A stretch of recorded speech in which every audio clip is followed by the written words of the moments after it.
To begin with, the tower came from Mexico. The nacelle that's at the top of the tower came from Belgium.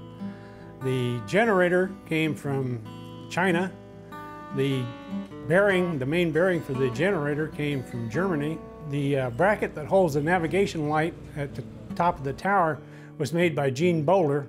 He's a local welder that lives about 3 miles from the site. We wound up finding out about 11 o'clock on a Saturday morning that we needed that for Monday morning. So Gene was able to take time over the weekend and fabricate that.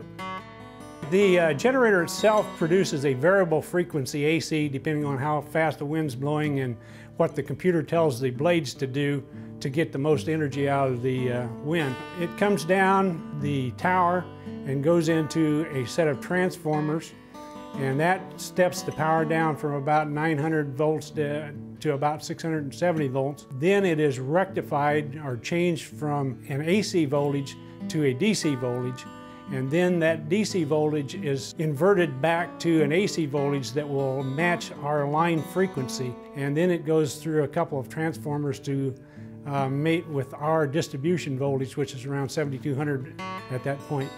We send the power that's made by that turbine out directly to our members, and the current can go two directions, one directly to the members and one back to the substation and then on to other members. So really, the power that's made by that never really goes through our substation transformers, so we don't have any losses there. And we don't have any transmission losses like we normally have with central station power. So that's a little bit of an efficiency that we get out of locally generated and consumed power. The blades were made in France. They're made out of fiberglass. They're pretty light, really. When they were sitting on the ground, you could push your hand on them just very slightly and get them to oscillating. Those blades are made to flex with the wind and get the maximum amount of power that you can possibly get. We had all three tower sections erected. We had the nacelle sitting on top. The only thing left to actually lift was the blade assembly and the hub. And they were hoping to get that done before Christmas in 2008. But unfortunately, the winds were so high, they were not able to lift that assembly.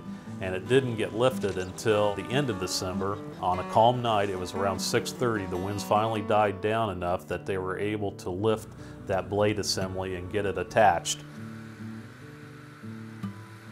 That was a pretty good feat to be happening 230 feet in the air for a couple of guys up there kind of giving a little tug and pull and getting the thing actually to bolt together.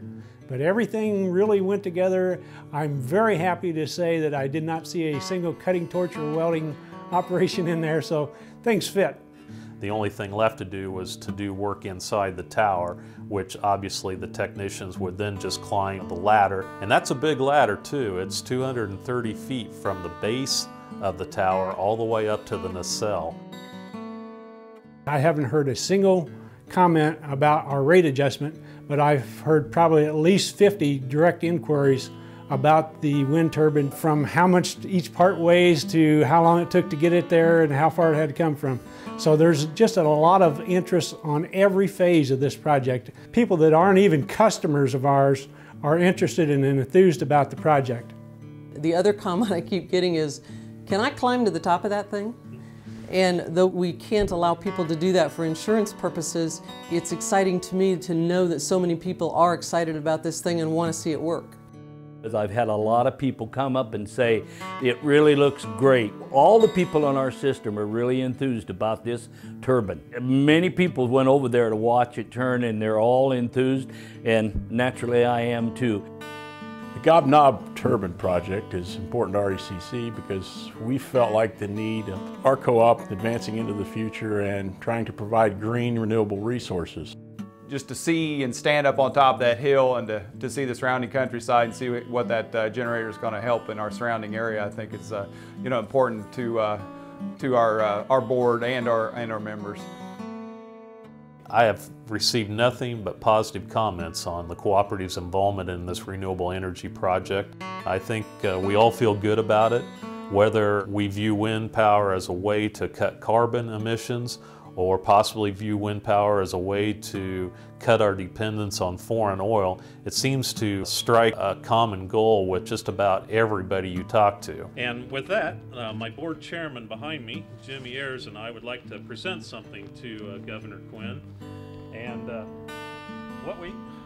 what we have, Governor, is a special GobNob t-shirt. You are now an official GobNob watcher. For wind power today, wind power tomorrow, wind power forever. 1, 2, 3. Yeah! We all have a ribbon.